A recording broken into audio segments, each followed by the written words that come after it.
ಐತಿಹಾಸಿಕ ಲಕ್ಕುಂಡಿಯಲ್ಲಿ ಉತ್ಖನನಕ್ಕೆ ಇವತ್ತು ವಿರಾಮ ನೀಡಲಾಗಿದೆ. ಆದರೆ ಶಿಲ್ಪಕಲೆಗಳ ತವರೂರಾಗಿರುವಂತಹ ಲಕ್ಕುಂಡಿಯಲ್ಲಿ ಅಗೆದಷ್ಟು ಅಚ್ಚರಿಗಳು ಹೊರಗೆ ಬರ್ತಾ ಇದೆ. ಮೊದಲು ಬಂಗಾರ ಸಿಕ್ಕಿತ್ತು, ಆ ಬಳಿಕ ಪುರಾತನ ವಸ್ತುಗಳು ಪತ್ತೆ ಆಗ್ತಾ ಇದೆ. ನಿನ್ನೆ ಘಟಸರ್ಪದ ಮೂರ್ತಿ ಹೊರ ಬಂದಿದ್ದು ಅಚ್ಚರಿಗೆ ಕಾರಣ ಆಗಿದೆ.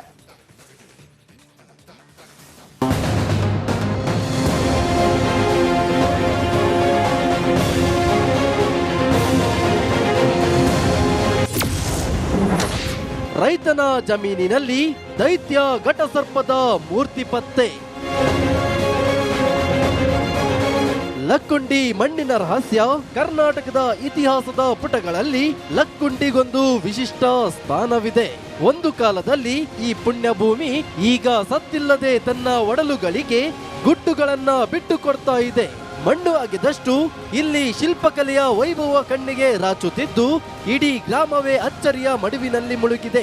ಅಂದು ಶ್ರೀಮಂತಿಕೆಯಿಂದ ಮೆರೆದಿದ್ದ ಈ ನಾಡು ಕಾಲಗರ್ಭದಲ್ಲಿ ಹೇಗೆ ಮಣ್ಣು ಪಾಲಾಯಿತು ಅನ್ನೋ ಕುತೂಹಲ ಈಗ ದಟ್ಟವಾಗಿದೆ. ಪ್ರತಿ ಹೆಜ್ಜೆಯಲ್ಲೂ ಇಲ್ಲಿ ಇತಿಹಾಸದ ಹೆಜ್ಜೆ ಗುರುತು ಸಿಗ್ತಾ ಇವೆ.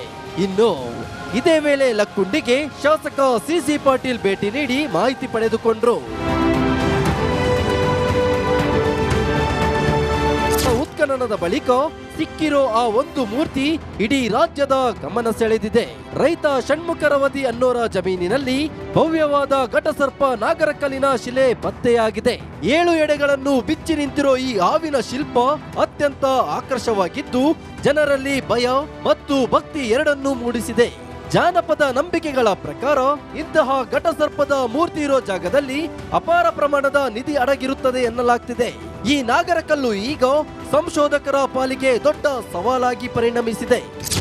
ಒಂದು ದ್ವಾರಪಾಲಕರಾಗಿರ್ಬೋದು, ಒಂದು ಏನು ಶೈವ ಪದ್ಧತಿಯ ಒಂದು ದಾನ ಶಿಲಾಶಾಸನ ಇರ್ಬೋದು, ಇದು ಒಂದು ದೇವಸ್ಥಾನದ ಮೇಲೆ ಇರುವ ಒಂದು ಕೀರ್ತಿ ಮುಖ ಆಗಿರ್ಬೋದು, ಇವು ಎಲ್ಲ ಕಲ್ಯಾಣ ಚಾಲುಕ್ಯ ಮತ್ತು ಹೊಯ್ಸಳರ ಅವಧಿಯಲ್ಲಿರುವಂತ ಪ್ರಾಚ್ಯಾವಶೇಷಗಳು ಇವೆ ಸರ್.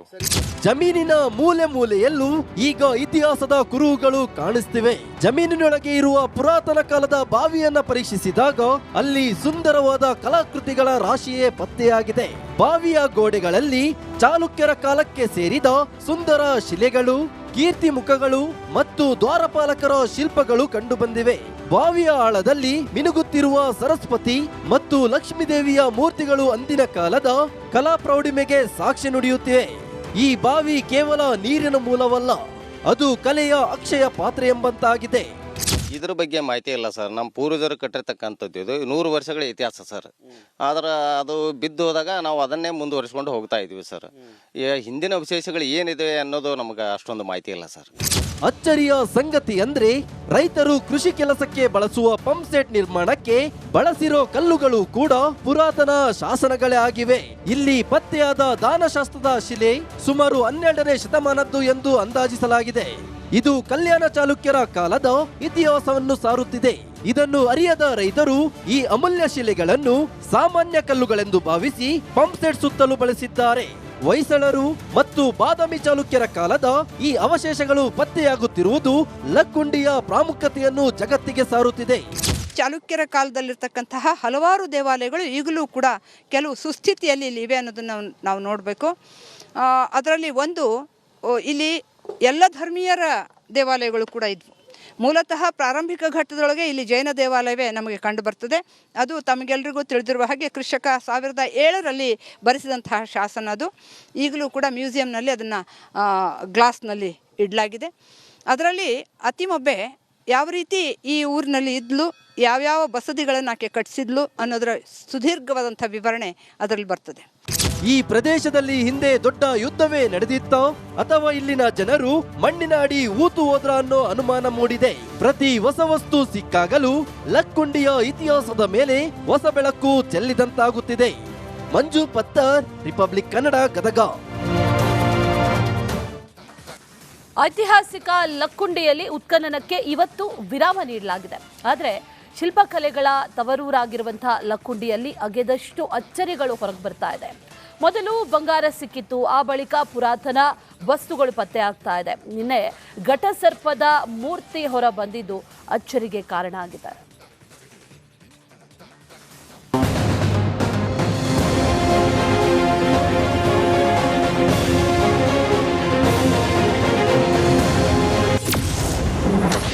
ರೈತನ ಜಮೀನಿನಲ್ಲಿ ದೈತ್ಯ ಘಟಸರ್ಪದ ಮೂರ್ತಿ ಪತ್ತೆ.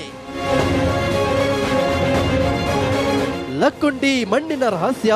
ಕರ್ನಾಟಕದ ಇತಿಹಾಸದ ಪುಟಗಳಲ್ಲಿ ಲಕ್ಕುಂಡಿಗೊಂದು ವಿಶಿಷ್ಟ ಸ್ಥಾನವಿದೆ. ಒಂದು ಕಾಲದಲ್ಲಿ ಈ ಪುಣ್ಯಭೂಮಿ ಈಗ ಸತ್ತಿಲ್ಲದೆ ತನ್ನ ಒಡಲುಗಳಿಗೆ ಗುಡ್ಡುಗಳನ್ನ ಬಿಟ್ಟು ಕೊಡ್ತಾ ಇದೆ. ಮಣ್ಣು ಅಗೆದಷ್ಟು ಇಲ್ಲಿ ಶಿಲ್ಪಕಲೆಯ ವೈಭವ ಕಣ್ಣಿಗೆ ರಾಚುತ್ತಿದ್ದು ಇಡೀ ಗ್ರಾಮವೇ ಅಚ್ಚರಿಯ ಮಡುವಿನಲ್ಲಿ ಮುಳುಗಿದೆ. ಅಂದು ಶ್ರೀಮಂತಿಕೆಯಿಂದ ಮೆರೆದಿದ್ದ ಈ ನಾಡು ಕಾಲಗರ್ಭದಲ್ಲಿ ಹೇಗೆ ಮಣ್ಣು ಪಾಲಾಯಿತು ಅನ್ನೋ ಕುತೂಹಲ ಈಗ ದಟ್ಟವಾಗಿದೆ. ಪ್ರತಿ ಹೆಜ್ಜೆಯಲ್ಲೂ ಇಲ್ಲಿ ಇತಿಹಾಸದ ಹೆಜ್ಜೆ ಗುರುತು ಸಿಗ್ತಾ ಇವೆ. ಇನ್ನು ಇದೇ ವೇಳೆ ಲಕ್ಕುಂಡಿಗೆ ಶಾಸಕ ಸಿಸಿ ಪಾಟೀಲ್ ಭೇಟಿ ನೀಡಿ ಮಾಹಿತಿ ಪಡೆದುಕೊಂಡ್ರು. ಉತ್ಖನನದ ಬಳಿಕ ಸಿಕ್ಕಿರೋ ಆ ಒಂದು ಮೂರ್ತಿ ಇಡೀ ರಾಜ್ಯದ ಗಮನ ಸೆಳೆದಿದೆ. ರೈತ ಷಣ್ಮುಖರವದಿ ಅನ್ನೋರ ಜಮೀನಿನಲ್ಲಿ ಭವ್ಯವಾದ ಘಟಸರ್ಪ ನಾಗರಕಲ್ಲಿನ ಶಿಲೆ ಪತ್ತೆಯಾಗಿದೆ. 7 ಎಡೆಗಳನ್ನು ಬಿಚ್ಚಿ ನಿಂತಿರೋ ಈ ಹಾವಿನ ಶಿಲ್ಪ ಅತ್ಯಂತ ಆಕರ್ಷವಾಗಿದ್ದು ಜನರಲ್ಲಿ ಭಯ ಮತ್ತು ಭಕ್ತಿ ಎರಡನ್ನೂ ಮೂಡಿಸಿದೆ. ಜಾನಪದ ನಂಬಿಕೆಗಳ ಪ್ರಕಾರ ಇಂತಹ ಘಟಸರ್ಪದ ಮೂರ್ತಿ ಇರೋ ಜಾಗದಲ್ಲಿ ಅಪಾರ ಪ್ರಮಾಣದ ನಿಧಿ ಅಡಗಿರುತ್ತದೆ ಎನ್ನಲಾಗ್ತಿದೆ. ಈ ನಾಗರಕಲ್ಲು ಈಗ ಸಂಶೋಧಕರ ಪಾಲಿಗೆ ದೊಡ್ಡ ಸವಾಲಾಗಿ ಪರಿಣಮಿಸಿದೆ. ಒಂದು ದ್ವಾರಪಾಲಕರಾಗಿರ್ಬೋದು, ಒಂದು ಏನು ಶೈವ ಪದ್ಧತಿಯ ಒಂದು ದಾನಶಿಲಾ ಶಾಸನ ಇರ್ಬೋದು, ಇದು ಒಂದು ದೇವಸ್ಥಾನದ ಮೇಲೆ ಇರುವ ಒಂದು ಕೀರ್ತಿ ಮುಖ ಆಗಿರ್ಬೋದು, ಇವು ಎಲ್ಲ ಕಲ್ಯಾಣ ಚಾಲುಕ್ಯ ಮತ್ತು ಹೊಯ್ಸಳರ ಅವಧಿಯಲ್ಲಿರುವಂತ ಪ್ರಾಚ್ಯಾವಶೇಷಗಳು ಇವೆ ಸರ್. ಜಮೀನಿನ ಮೂಲೆ ಮೂಲೆಯಲ್ಲೂ ಈಗ ಇತಿಹಾಸದ ಕುರುಹುಗಳು ಕಾಣಿಸ್ತಿವೆ. ಜಮೀನಿನೊಳಗೆ ಇರುವ ಪುರಾತನ ಕಾಲದ ಬಾವಿಯನ್ನ ಪರೀಕ್ಷಿಸಿದಾಗ ಅಲ್ಲಿ ಸುಂದರವಾದ ಕಲಾಕೃತಿಗಳ ರಾಶಿಯೇ ಪತ್ತೆಯಾಗಿದೆ. ಬಾವಿಯ ಗೋಡೆಗಳಲ್ಲಿ ಚಾಲುಕ್ಯರ ಕಾಲಕ್ಕೆ ಸೇರಿದ ಸುಂದರ ಶಿಲೆಗಳು, ಕೀರ್ತಿ ಮುಖಗಳು ಮತ್ತು ದ್ವಾರಪಾಲಕರ ಶಿಲ್ಪಗಳು ಕಂಡುಬಂದಿವೆ. ಬಾವಿಯ ಆಳದಲ್ಲಿ ಮಿನುಗುತ್ತಿರುವ ಸರಸ್ವತಿ ಮತ್ತು ಲಕ್ಷ್ಮೀದೇವಿಯ ಮೂರ್ತಿಗಳು ಅಂದಿನ ಕಾಲದ ಕಲಾ ಪ್ರೌಢಿಮೆಗೆ ಸಾಕ್ಷಿ ನುಡಿಯುತ್ತಿವೆ.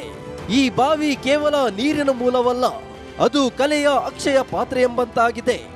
ಇದ್ರ ಬಗ್ಗೆ ಮಾಹಿತಿ ಇಲ್ಲ ಸರ್. ನಮ್ಮ ಪೂರ್ವಜರು ಕಟ್ಟಿರ್ತಕ್ಕಂಥದ್ದು ಇದು 100 ವರ್ಷಗಳ ಇತಿಹಾಸ ಸರ್. ಆದ್ರೆ ಅದು ಬಿದ್ದು ಹೋದಾಗ ನಾವು ಅದನ್ನೇ ಮುಂದುವರಿಸ್ಕೊಂಡು ಹೋಗ್ತಾ ಇದ್ವಿ ಸರ್. ಹಿಂದಿನ ವಿಶೇಷಗಳು ಏನಿದೆ ಅನ್ನೋದು ನಮಗೆ ಅಷ್ಟೊಂದು ಮಾಹಿತಿ ಇಲ್ಲ ಸರ್.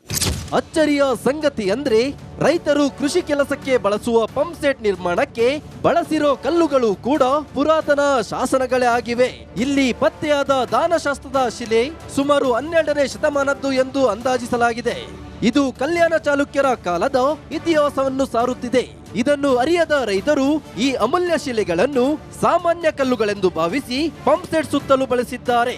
ಹೊಯ್ಸಳರು ಮತ್ತು ಬಾದಾಮಿ ಚಾಲುಕ್ಯರ ಕಾಲದ ಈ ಅವಶೇಷಗಳು ಪತ್ತೆಯಾಗುತ್ತಿರುವುದು ಲಕ್ಕುಂಡಿಯ ಪ್ರಾಮುಖ್ಯತೆಯನ್ನು ಜಗತ್ತಿಗೆ ಸಾರುತ್ತಿದೆ. ಚಾಲುಕ್ಯರ ಕಾಲದಲ್ಲಿರ್ತಕ್ಕಂತಹ ಹಲವಾರು ದೇವಾಲಯಗಳು ಈಗಲೂ ಕೂಡ ಕೆಲವು ಸುಸ್ಥಿತಿಯಲ್ಲಿ ಇವೆ ಅನ್ನೋದನ್ನು ನಾವು ನೋಡಬೇಕು. ಅದರಲ್ಲಿ ಒಂದು ಇಲ್ಲಿ ಎಲ್ಲ ಧರ್ಮೀಯರ ದೇವಾಲಯಗಳು ಕೂಡ ಇದ್ವು. ಮೂಲತಃ ಪ್ರಾರಂಭಿಕ ಘಟ್ಟದೊಳಗೆ ಇಲ್ಲಿ ಜೈನ ದೇವಾಲಯವೇ ನಮಗೆ ಕಂಡು ಬರ್ತದೆ. ಅದು ತಮಗೆಲ್ಲರಿಗೂ ತಿಳಿದಿರುವ ಹಾಗೆ ಕ್ರಿಶಕ 1007ರಲ್ಲಿ ಬರೆಸಿದಂತಹ ಶಾಸನ. ಅದು ಈಗಲೂ ಕೂಡ ಮ್ಯೂಸಿಯಂನಲ್ಲಿ ಅದನ್ನು ಗ್ಲಾಸ್ನಲ್ಲಿ ಇಡಲಾಗಿದೆ. ಅದರಲ್ಲಿ ಅತಿಮೊಬ್ಬೆ ಯಾವ ರೀತಿ ಈ ಊರಿನಲ್ಲಿ ಇದ್ಲು, ಯಾವ್ಯಾವ ಬಸದಿಗಳನ್ನು ಆಕೆ ಕಟ್ಟಿಸಿದ್ಲು ಅನ್ನೋದರ ಸುದೀರ್ಘವಾದಂಥ ವಿವರಣೆ ಅದರಲ್ಲಿ ಬರ್ತದೆ. ಈ ಪ್ರದೇಶದಲ್ಲಿ ಹಿಂದೆ ದೊಡ್ಡ ಯುದ್ಧವೇ ನಡೆದಿತ್ತೋ ಅಥವಾ ಇಲ್ಲಿನ ಜನರು ಮಣ್ಣಿನ ಅಡಿ ಊತು ಹೋದ್ರ ಅನ್ನೋ ಅನುಮಾನ ಮೂಡಿದೆ. ಪ್ರತಿ ಹೊಸ ವಸ್ತು ಸಿಕ್ಕಾಗಲೂ ಲಕ್ಕುಂಡಿಯ ಇತಿಹಾಸದ ಮೇಲೆ ಹೊಸ ಬೆಳಕು ಚೆಲ್ಲಿದಂತಾಗುತ್ತಿದೆ. ಮಂಜು ಪತ್ತರ್, ರಿಪಬ್ಲಿಕ್ ಕನ್ನಡ, ಗದಗ.